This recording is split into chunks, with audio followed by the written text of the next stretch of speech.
Pardon my French, pero nagmumukhang tanga yung presidente. Na parang hindi niya alam ang ginagawa niya dito sa sa Malacanang. Na parang nauuto siya ng mga tao sa paligid niya.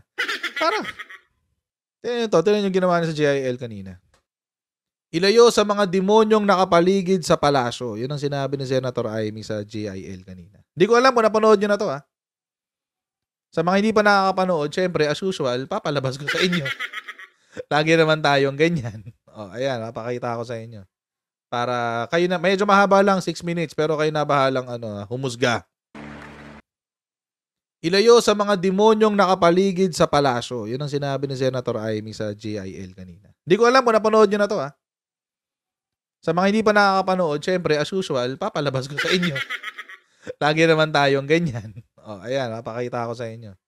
Para kayo na, medyo mahaba lang, 6 minutes, pero kayo na bahalang humusga. Okay, game. Bago tayo magpatuloy sa ating next topic, shoutout muna tayo sa ating mga kaibigan sa Sendwave. Ayan. So kung kayo ay nasa US, UK, Canada, Italy, France, Spain, Ireland, and Belgium, may pwede na kayo magpadala ng inyong mga remittances sa Pilipinas gamit ang Sendwave. So mga kutsero, kung gusto nyo pong magpadala, download nyo lang yung Sendwave app, gawa kayo ng account, ilagay nyo pa ang account details dyan, at pwede na kayo magpadala sa GCash, Cash Pickup, at iba't ibang mga bangko sa Pilipinas. At kapag ginamit nyo pa kayong promo code ng Coach Jad, makakuha kayo ng karagdagang $20 free credit. Kaya yan, gamitin na sa Sendwave for all of your remittance needs. Okay. Here we go! Maraming salamat sa ating pinakamamahal na Majority Leader, Joel Villanueva. At ang ating Bishop, pinagpipitagang minamahal na Brother Eddie Villanueva. Andito rin ang ating kabarkada, Norsagaray Mayor Merlin Hermar. At sa lahat ng mga pastor, kasama ng aking escort, Father Leo, ang ating brother, ang ating mga senador, andito po kami, si Joel, Pia, si Grace at ako, para makiisa sa JIL at manalangin sa ating Panginoon. Panginoon Diyos, inalay namin sa iyo sa araw na ito, bilang mga saksi ng minamahal at pinagpipitagang Brother Eddie Villanueva, ang lahat ng aming isipin, gagawin at sasabihin. Punuin po ninyo ang aming mga puso ng biyaya upang ang lahat ng aming gagawin o hindi magagawa ay naaayon sa banal ninyong kalooban. Tulungan mong mahalin ka namin tulad ng pagmamahal ng JIL, ng buong isip, buong puso, at buong lakas. Naway maging inspirasyon ka sa amin na aming mga gagawin para sa ikigiganhawa ng aming kapwa, ng aming pamayanan, ng buong bansa. Okay. Inalalapit ko sa iyo ang bayang ito. Kami po ay iyong iadya sa makasariling ambisyon, kawalan ng malasakit at pagkabulag sa kapirasong kapangyarihan. Palakasin ninyo ang kalooban at kalusugan ng mga pinuno ng bayan upang makapaglingkod ng mga katapatan, simpatsya at pananagutan. Basbasan nyo ng katapangan ang mga kapwa kong senador, lalo tigit ang aming Majority Leader, Joel Villanueva, upang manindigan para sa aming institusyon ang ating konstitusyon at ng mandato ng taong bayan. Ipaalala po ninyo, mahal na Panginoon, sa Kongreso, na sagrado ang tiwala ng bawat Pilipino, na ang botong ipinagkaloob sa bawat halal na pinuno ay bunga ng kalayaan at demokrasya. Protektahan nawa ninyo ang ating vice-presidente. Ang kagandahan taglay ng kanyang puso, pagiging matiisin, mapagpatawad, at mapagkalinga. Higit sa lahat, haplusin nawa ninyo ang puso ng aking kapatid, ang Pangulo ng Pilipinas. Buksan po ninyo ang kanyang mga mata at bigyan niyo siya ng kaliwanagan ng pag-iisip. Gisingin niyo po siya at ilayo sa mga demonyong nakapaligid sa palasyo. Ipaalala ninyo sa kanya ang pangarap ng aming Ama para sa ating bayan. Maging gabay, sana ang kasaysayang humubog sa aming pamilya. Napakinggan niya ang sumamo ng nakararami. Huwag buguin ang mga nagtiwala. Huwag sayangin ang pagkakataon.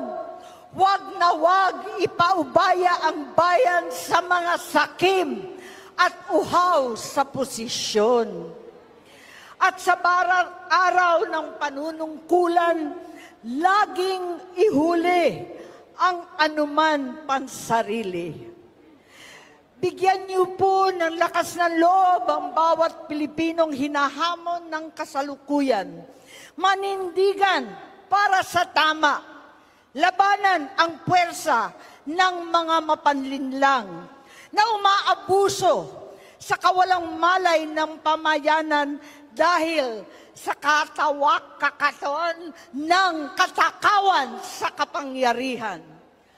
Kami po ay lumililong, itinataas ang aming mga dalangin para sa mas makatotohanang pagbangon at pagkakaisa. Huwag niyo pong pabayaan ang pinakamahalaga kong kapatid, ang taong bayan. Bilang kami pong lahat ay mga anak ng bayan at higit sa lahat, anak ng Diyos. Tahanan ang bansang Pilipinas. Kaisa ng buong mundo sa pangarap ng kaunlaran at biyaya ng kapayapaan. Amen. Ayun.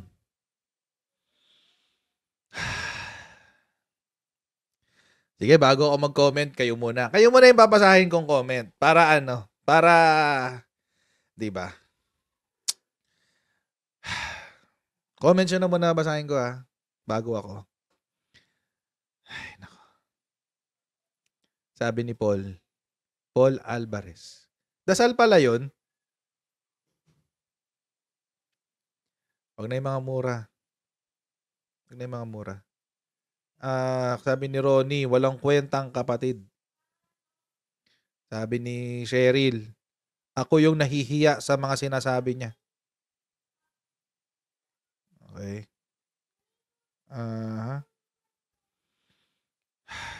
Cecilia Peña, may sapi yan. Si Jessie G, hindi ba niya kinakausap yung kapatid niya? Well, I also have the same question. Nag-uusap pa ba sila ng kapatid niya? Anyway,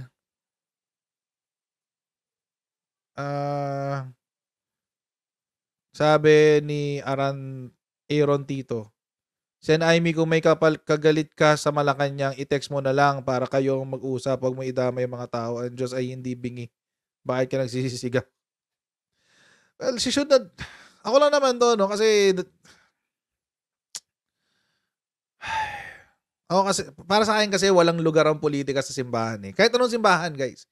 Mapa-Katoliko ka, mapa-Islam,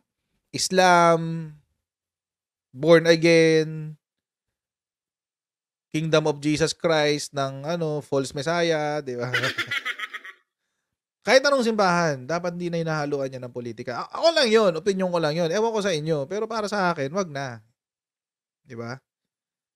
Catholic, Iglesia, it doesn't matter. Wala akong pake kung anong religion yan. Religion should always be separate from the state. So, anyway, tuloy natin. Sabi ni Nilas, sorry pero nangangamoy ka ipokritohan. Sabi niya. Hirap daw sakyan, sabi ni Arnold. Palibasa, siyang rebelde sa mga anak ni Apo Lakay.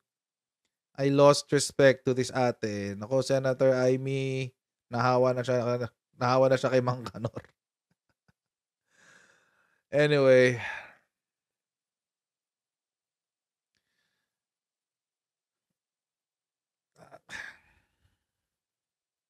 tapos may mga pasalita pa siya na yung tunay na kapatid ang mamamayang Pilipino. What? What? Nakikiisa raw siya sa mga tunay niyang kapatid ang mamamayang Pilipino. Ay. Ito yung sinabi niya. Tingnan natin kung kinote nila ng buo. Ayan. To, higit sa lahat, haplusin nawa ninyo ang puso ng aking kapatid, ang Pangulo ng Pilipinas. Buksan po ninyo ang kanyang mga mata at bigyan niyo siya ng kaliwanagan ng pag-iisip. Gisingin niyo po siya at ilayo sa mga demonyong nakapaligid sa palasyo.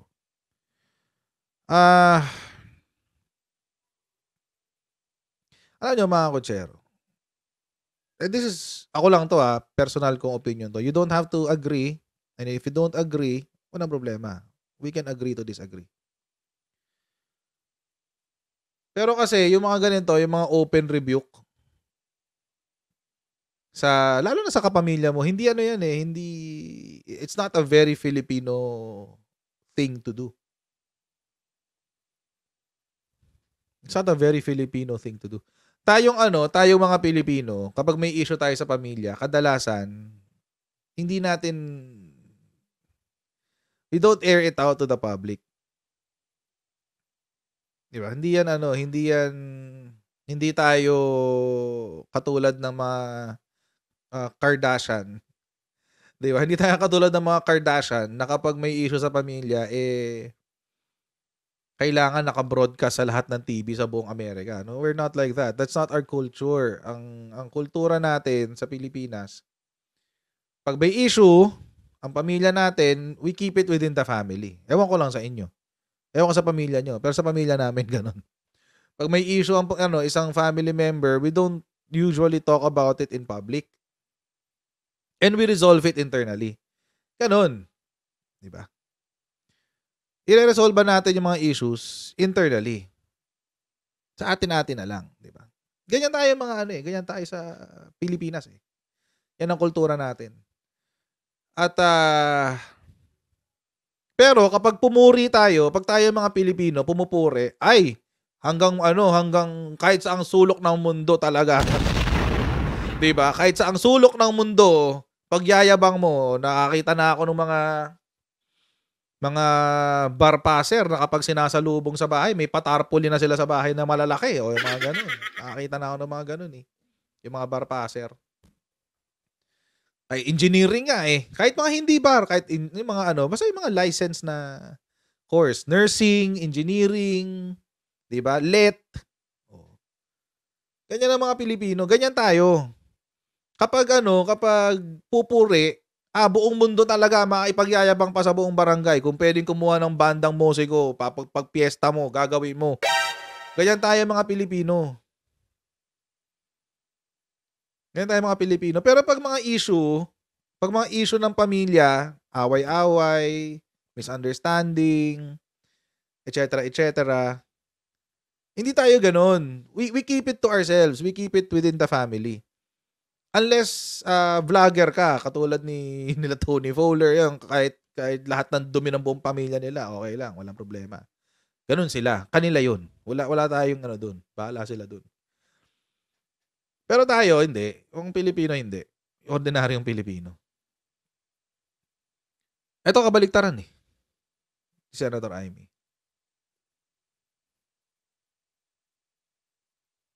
And mga kutsero, hindi ko alam ang kanyang motibo dyan.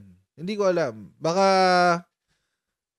Ewan ko, is that an initiation para maging parte ka ng pamilya Duterte? Ganun.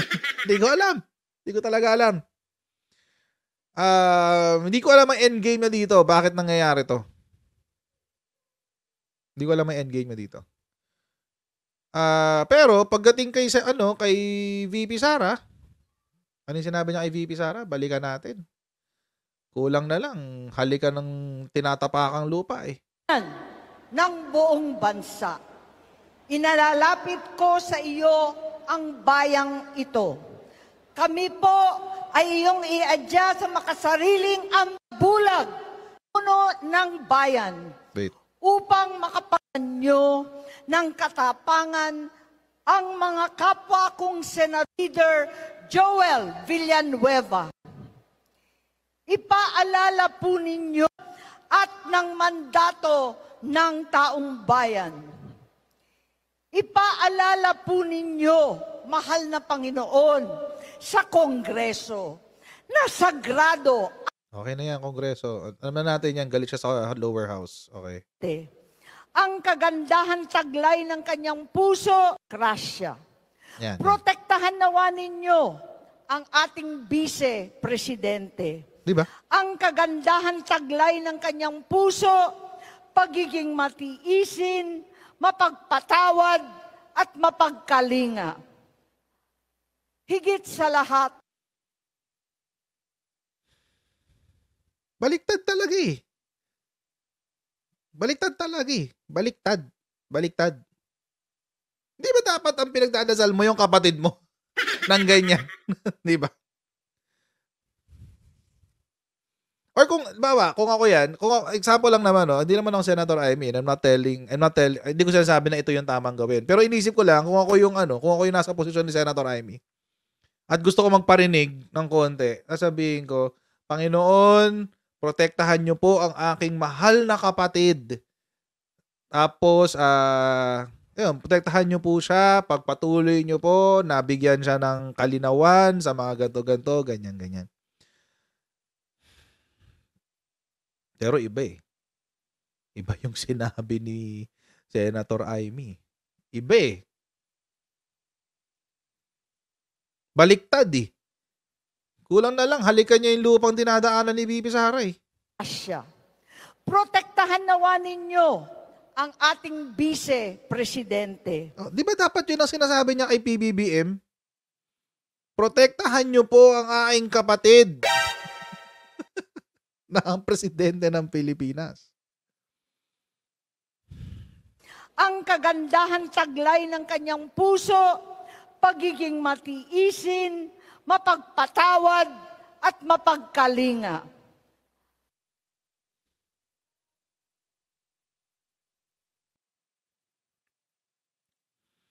Hindi ko alam. Ano nangyayari kay Senator Amy? Hindi ko alam. Siguro initiation to sa pagiging parte ng Duterte supporter. Ikatwa mo lahat! Duterte lang magaling! Ay, no. Ay, Raymond Malavega, salamat sa yung super chat. Hindi kaya strategy lang yan ng Marcos and Duterte para di nakaepal ang mga dilawan. Nakakapagtaka kasi na biglang nagkaganyan si Ateng. Nagdagdag pa siya. Iba kasi ang ama niya, di ba?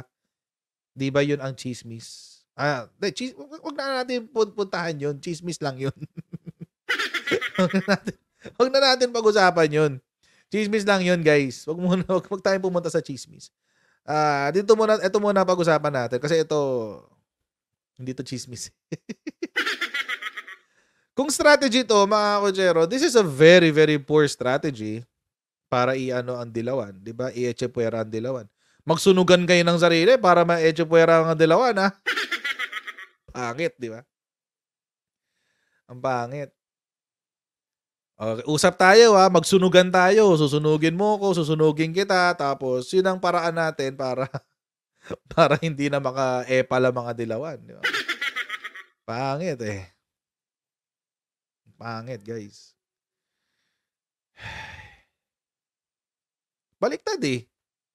Lahat ng magaganda, sinabi niya kay VP Sara. Lahat ng pangit, sinabi niya kay PBBM. Di ba?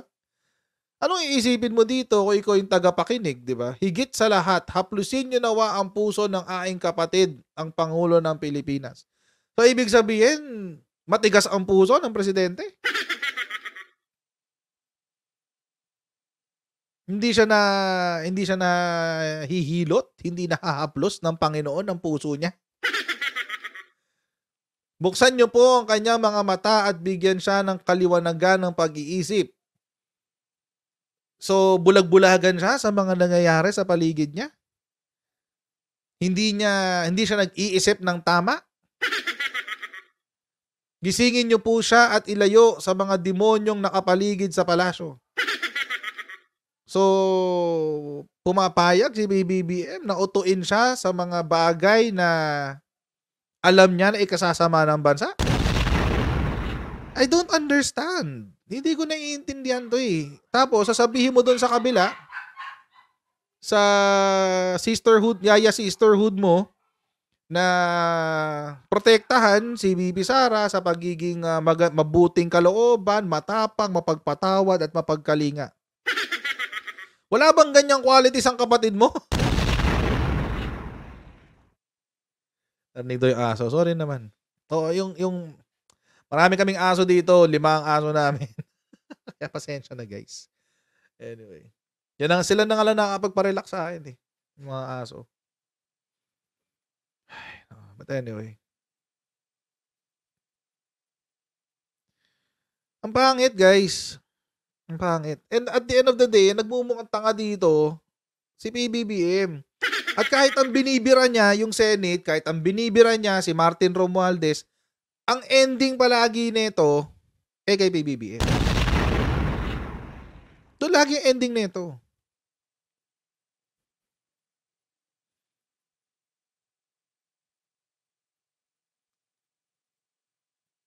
So hindi ko alam. Are they, hindi ko alam. Alam pa ba ni Senator Amy ang ang sentimiento ng mga loyalista tungkol dito sa nangyayari na to?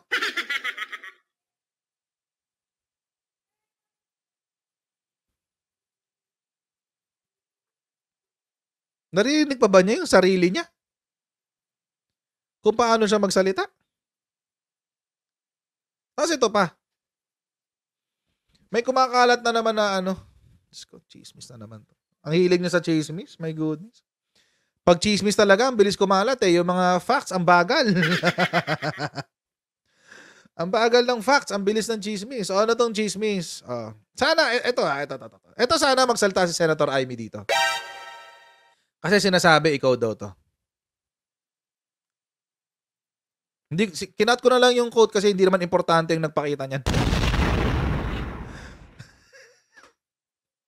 Hindi naman siya importanteng nilalang.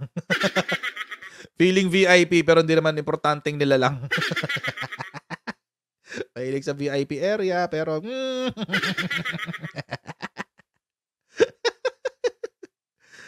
Ay nako. Criselda Apare. Salamat sa yung super sticker. God bless.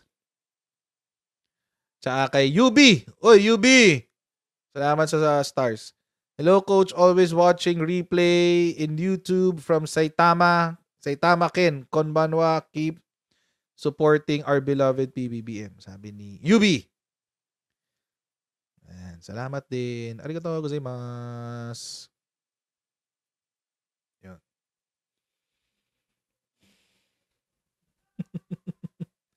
Ito sabi. Ang press release ito daw ay message ni Senator Amy.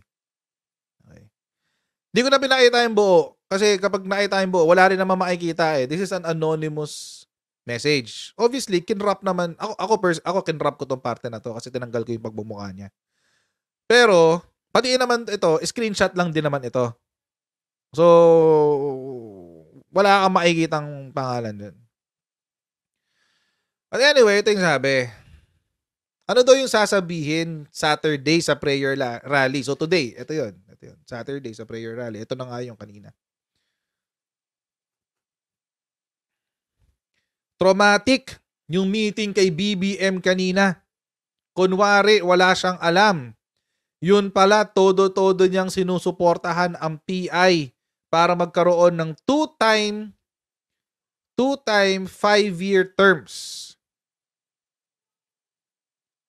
Siya at iba pa. Yung issue ng pagbaliwala sa Senado ay baliwala rin sa kanya. Wala siyang pakialam sa batas at payag pala siya kina Martin at sa PI na magpapanatili sa kanya sa pusyayon. Sa pusyayon ng 10 taon at mahigit pa. Kakahiya kung ano ang binatikos sa ama ko, mas malala pa ang gagawin niya.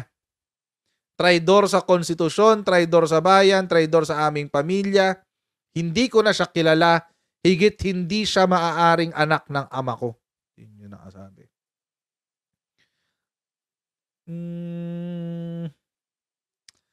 So, mang-uuto na naman kayo? Mang-uuto na naman kayo? Pakita nyo yung source. O may date naman, may time naman, 5:15 p.m. So, obviously, this is a message. Pero malam nyo, mga kotsero, ako, kaya kong i-text yung sarili ko, palabasin ko ng gantong oras. Tapos tanggalin ko lang, i-type ko sa phone ko, type ako sa phone, ito yung sasabihin ko, i-message ko sa sarili ko, tapos isi-screenshot ko kunyari, tapos sasabihin ko, ito yung message ni Senator Amy sa akin. Ganun. Pwede naman yun. Marami nang gumawa nun. Hindi porke nagpakita ng ganito, ibig sabihin, legit.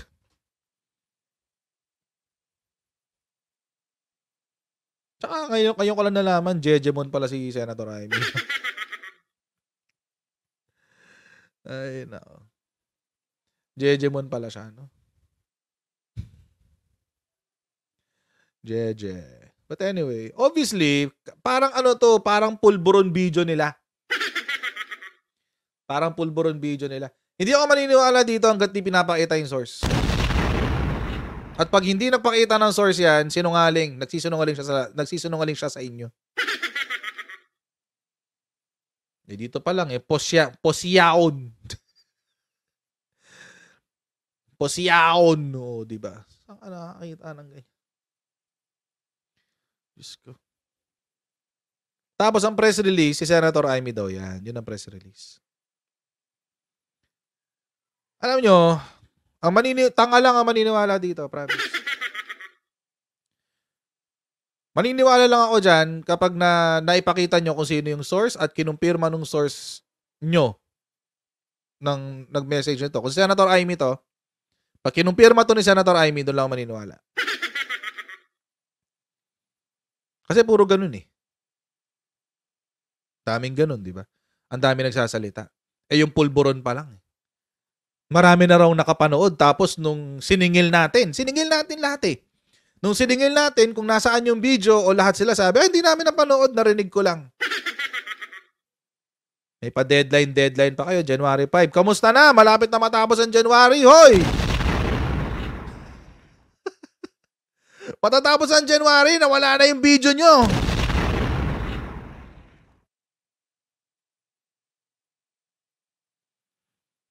Ano nangyari? Wala pa rin. Huwag niyong kalimutan yun kung paano kayo inuto.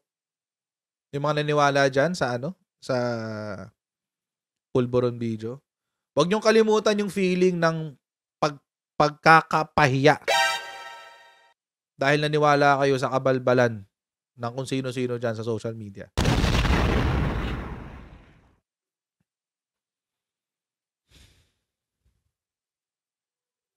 Nagpapabudol kayo eh. Tuloy nyo. Nagpapabudol kayo, di ba? Hanggat hindi inaamin to ni Senator Amy, kasi yun ang allegation eh, kay Senator Amy daw to galing. At ganun nila pinatunog. Traidor sa konstitusyon, traidor sa bayan, traidor sa aming pamilya.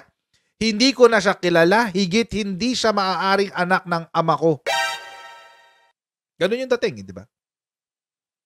Pinatunog nila na parang kapatid ni Senator Amy. Meeting daw kay BBM. Sino pa ba kapatid ni BBM? Si Irene, tsaka Senator Amy, di ba? Ala naman si Irene to. Tsaka si Amy. Feeling ko, hindi nga yata marunong mag-Tagalog yung mga yun eh. Ilocano lang yata, tsaka English ang kaya nun eh. Tapos ganito pa. Diba? I'm not sure. Hindi ko alam kung marunong sila mag-Tagalog. And even if marunong sila mag-Tagalog, do you think they will talk like this? Ang squammy. Ang squammy. Sobrang squammy. Diba? At namin lang natin. No. Coach 1-4 viewers ngayon, kalahati mga trolls. Kaya mo sila. Paka-troll lang sila dyan. Ang squammy, men. Walang kwenta eh. Diyos ko. Pag ako naglabas ng screenshot, patay, iyak kayong lahat. Hindi ako ganun. Wala akong dahilan para maglabas ng screenshot. Huwag niyo lang ako bigyan ng dahilan.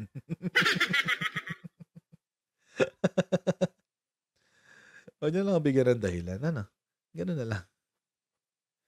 But going back, dahil alam natin kasi mga kochero, kaya kailangan nilang dikdikin tong PI na to. Kasi alam natin yung direksyon ni PBBM. Ang direksyon ni PBBM, Senado. Ilang beses ko naman pinapaulit-ulit to, pero uulit-ulitin ko hanggat may makulit. Sa both sides. Sa side ng Duterte at sa side ng mga Tambi losers. Tamba losers. Sa mga DBS at Tamba losers. Yan, pareho. Si BBBM, paulit-ulit niya sinasabi, ang magsusulong ng charter change ay Senado. Okay? Nagsalita na rin siya sa People's Initiative. Sinabi niya, ang cha-cha daw via People's Initiative ay hindi maganda dahil ito ay divisive. Divisive. At ulitin ko lang ditong video na to. Pinakita na natin ito kahapon. Pero dito, maririnig nyo mismo sa mga labi ni PBBM kung ano ang kanyang opinion tungkol sa charter change. At sa aking eksklusibong one-on-one interview sa Pangulo, tinanong ko siya tungkol sa pagsusulong ng mga amyenda sa saligang batas. The 1987 Constitution was not written for a globalized world. And that is where we are now. So we have to adjust so that we can increase the economic activity in the Philippines. We can attract more foreign investors. Naniniwala ang Pangulo na makatutulong sa ekonomiya ang pamumuhunan ng mga dayuhan. Pero sa ngayon, nililimitahan ng saligang batas ang foreign ownership sa 40% sa mga public utilities gaya ng kuryente, tubig at public utility vehicles. Meron ding 100% na hindi maaaring mapunta sa kamay ng mga dayuhan, gaya ng lupa. Between you and me, yung lupa mahirap masyado yun. I don't think because that will cause disruptions. Right. Yung mga tiga doon, akong feeling ko, I'm sure we will hear from the others but those who have resided in an area over many years, papasok yung mga mayayaman na dayuhan. They will pay big money to buy that land. The value of the land will go up. Yes, And true. the old residents cannot pay for the real estate tax because na-price nawala na sa market nila. So papaalisin natin Hindi yung na mga. yung I don't tax. think I agree with that. So hindi kayo pabor sa foreign ownership of land? Land in Pero sir, pagdating sa corporation, corporations, bakit pwede natin pag-usapan except for the critical areas such as power generation, media, all the strategic areas that we cannot allow to be influenced by a foreign entity, be it a corporation or another country. That's what we have to decide where we draw the line and how much. Tanong ko rin sa Pangulo. Wait lang, maikwento ko lang ano. Related to dun sa pagtaas ng presyo ng lupa. Kaya agree ako dyan kay PBBM kapag na wag buksan ang foreign ownership of lands. Bakit? Kasi naalala ko nung panahon ni Digong bago mag-pandemic. Ito na naman, Digong na naman tayo. Yung mga Duterte Balahura supporters, magagalit na naman. Nung panahon kasi ni Digong, ganito kasi yung nangyari.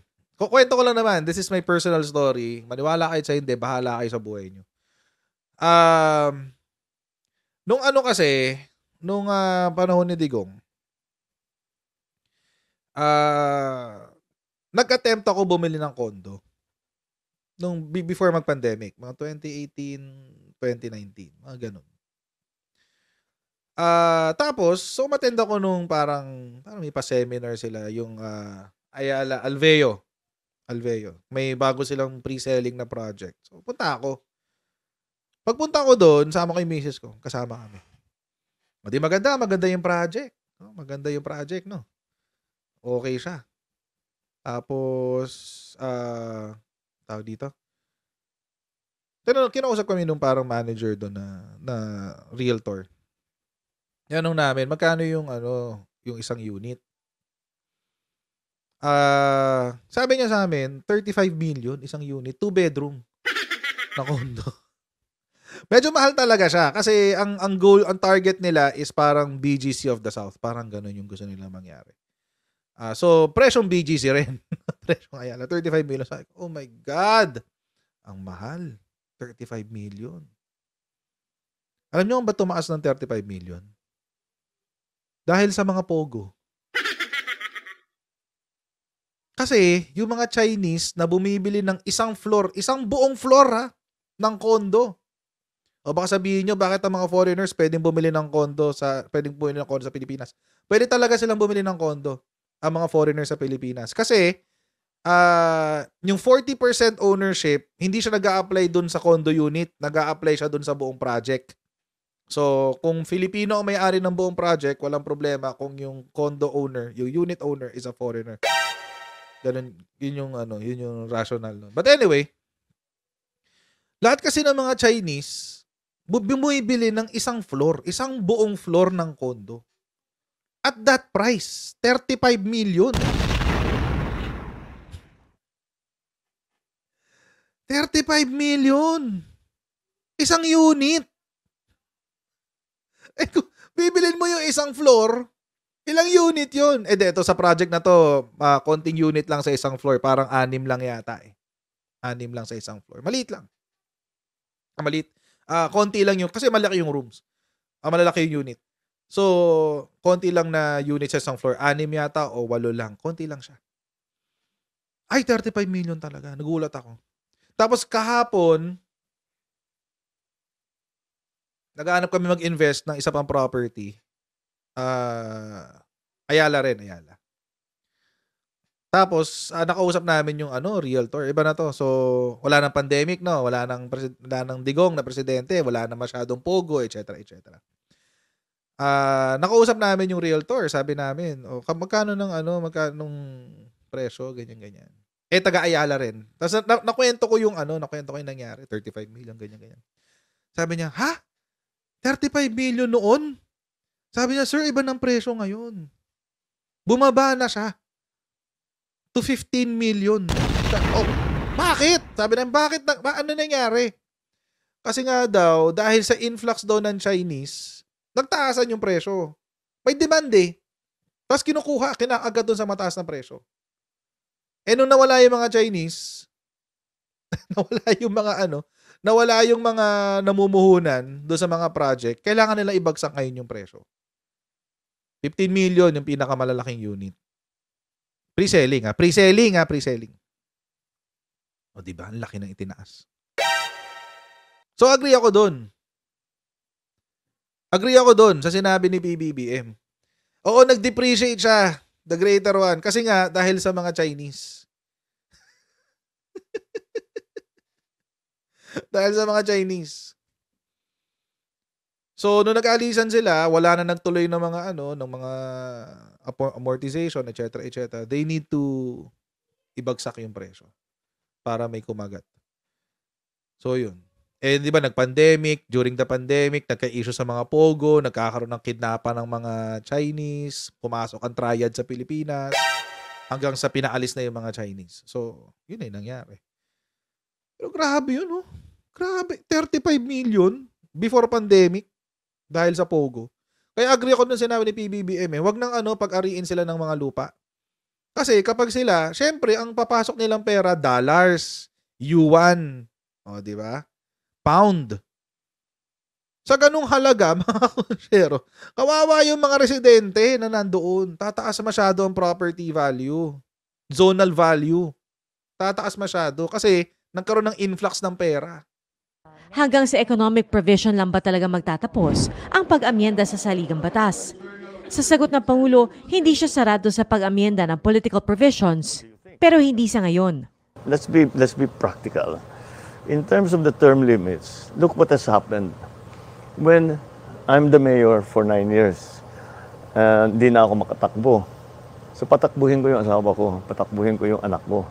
Ako ngayon ang magiging vice mayor. So wala ring nagbago, di ba? They're still running the show. Naglolokohan We lang. have a term in Ilocos, we call them mayor vice. Because they're the vice mayor, but they're running the administration of the town. So that's something, but we have to think about that. But I think in the present day, we can have these discussions later on. But for the present day, my concern is the economic provisions. So, and I do not want to confuse the issue any longer. Pero sir, dun sa example niyo kanina, term limit extension, pwedeng maging magandang bagay para sa bayan or Could sa be, could be. constituents. I don't know. What are we trying to achieve, first of all? Like if you look at other countries, for example, again, the United States, which our political system is styled after. In the United States, iba-ibang state. Some states have term limits, other states do not have. So I don't know how that will translate to our own experience. So that you just continue talking about it and see what really is the best thing what we can do. Sir, But I do not want to jeopardize the success of the amendments to the economic provisions by putting in other issues. Let's keep the issue clear. In my view, that's the way to do it. Paano ngayon yan? So doon sa mga tambalusers, malinaw ang sinabi ni Presidente, economic lang. Kaya wag nyo isusulong sa amin ng PI. Ako hindi ako maniniwala sa PI nyo. PI nyo. PI nyo. Yun ang sasabihin ko sa inyo. Oo. Kaya bahala kayo sa buhay nyo. Doon naman sa mga DBS, sorry kayo, hindi nyo nakukuha gusto nyo. Anyway. So ngayon, dahil dyan sa lintik na PI na yan, nasasabotahin ngayon yung totoong issue na talagang kailangan talaga natin, yung economic provisions. So, dito sa picture na to, matik, debunk agad. Hindi malang nakapalag. Hindi malang nakapalag eh. Good luck. Pero talaga para sa akin I'm really disappointed with this PR stunt. Pangit na ito. Ang pangit na ito. Sorry. Pangit na ito. Sobra. I don't like this one bit. Kasi nga, ang ending, si Presidente nagmumukhang tanga eh. Hindi naman yung mga binabatikos nila. Kung sana kung nirerekta nyo yung mga binabatikos nyo, kaso hindi. Tapos, yung Presidente na ginagawa yung trabaho niya, siya yung babatikusin. Kaya nga super ate na to ng pangalawang Pangulo. Super ate ng pangalawang Pangulo. Ganun na siya. Ganun na ang kwento dyan. Wala nang dyan. I don't think it will change anytime soon. At nagtataka nga ako, bakit may ganun? Anong meron? What's making Senator Amy do this? I don't know. Dami akong narinig na kwento. Marami akong narinig na kwento. But, Hangga't di naman nakukumpirma yun, all of those are stories eh. Marami akong naririnig na kwento. Marami pang ano eh. Yung mga nakwento sa akin, mas malalala pa eh. Hindi pa ganito. Pero, hindi ako naniniwala. Kasi nga, kwento yun eh. Hindi naman yun confirmed. Hindi naman yun ang galing sa kanila. So, hindi ko alam. Ano ba nakain ito ni Senator Amy? Masyadong nagayuma yata ng mga digong ng Duterte. Masyadong nagayuma ng Duterte. Hindi natin alam ano bang trip niya. And I doubt that she will even be there tomorrow sa Luneta. Ako, I won't be there. But I'm not the presidential sister. I'm not the presidential sister. Siya yun. Siya yung presidential sister. And alam niyo yun, you would hope na sa tinagal-tagal ng panahon, sila yung binabatikos, sila yung inaaway, sila yung and all of these things. And sila yung pinagdaanan nila yung exile, dami silang pinagdaan ng paghihirap na bilang pamilya. Bilang pamilya. Marami silang pinagdaanan. So you would think na kahit ano mangyari, si Senator Amy would choose to side with her brother. Apparently, it's not the case. It would only take 6 years para magkaroon siya ng ganyang issue. 6 years of digong lang pala ang kailangan para takwil niya yung pamilya niya. Anyway. Hindi natin alam anong meron siya. But, bahala sila. Let them settle it on their own. And, sana lang makita ng publiko yung nangyayari. Na hindi lang sila magbabase doon sa mga binibitawang salita. Pero tignan nyo rin kung ano yung mga connection. Mga connectment. Yan. So, yun.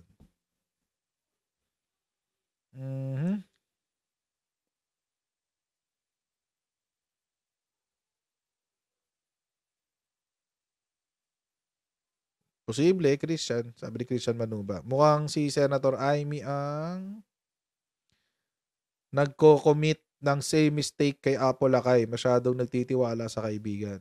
Probably. We don't know. Hindi naman natin alam yung kwento ni Senator Amy kung bakit siya ganyan. Sayang lang. Opportunity na nila to eh.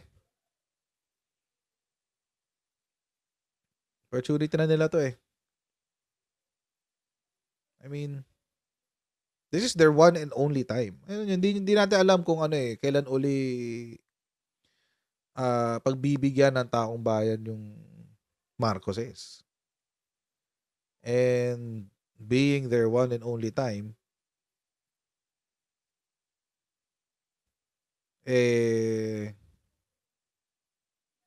tawag dito, being their one and only opportunity, hindi natin alam kung may mangyayari pang, di ba? Natin alam. We don't know. Parang nga siyang spokes ni Daryl eh. But anyway, yara natin yan. Hindi natin alam what will happen to her. Basta I'm sure, mga kotsero, na I don't think yung mga loyalista is very fond of her anymore. And huwag niyo pong kalimutan, mga kotsero, na nung eleksyon, 2016, ang bumoto kay PBBM is 15 million. 2016 pa yun. Mga around 15 million. 2016 pa yun. 2022, it's 31 million. Sabihin na natin, 3/4 lang talaga. Let's say, may growth lang loyalista doon. No? From 15 million, naging 20 million. Tapos yung 11 million, hati-hati na. but may growth. At a rate of 1 million per year, that's possible. Hindi natin alam kung yung 20 million na loyalista na yun would be voting favorably of Senator Amy. Ako nga, nagdadalawang isip eh.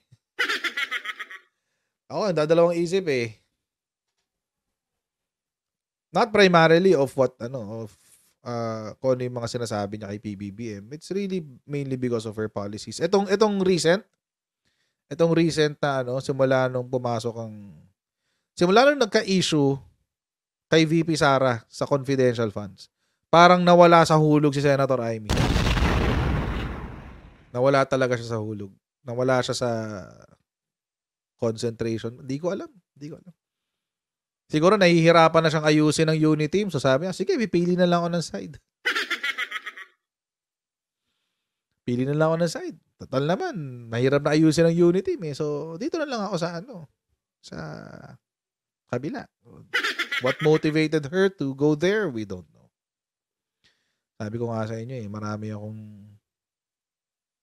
dami akong alam na kwento pero hindi na lang ako magsasalita. Let's see. Ako, basta pro-China, matik yan. Matik. Pag pro-China. Ayoko na maulit yung nangyari panahon ni Digong. Ayoko na yun. Basta pag pro-China, matik yun. Kaya kailangan kong iintayin ko yung mga plataforma nila bago tayo magsalita. Diba?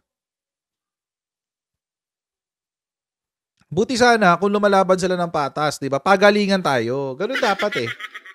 Ganun dapat. Kung hindi kayo happy sa administrasyon, magpagalingan tayo. Diba? Mataas kang performance rating mo. Sige, gagalingan ko rin para tataas ang aking performance rating. Kaso hindi hilahan pa baba eh. Lamya. Pangit ng diskarte nyo, men. Sobra. So, mga kotsero, hanggang dito lang po muna tayo sa video na ito. Ayan. Maraming pong salamat sa inyong patuloy na pagsuporta sa ating channel. Maraming salamat at pinaabot na tayo ng 1,000 likes. Okay.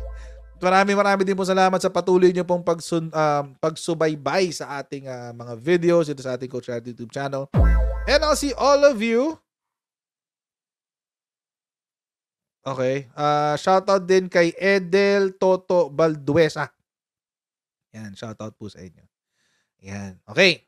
So, yun po. Maraming pong salamat sa inyo patuloy na pagsuporta sa ating channel. Please don't forget to like, share, subscribe, and see you next time, guys. God bless. Bye!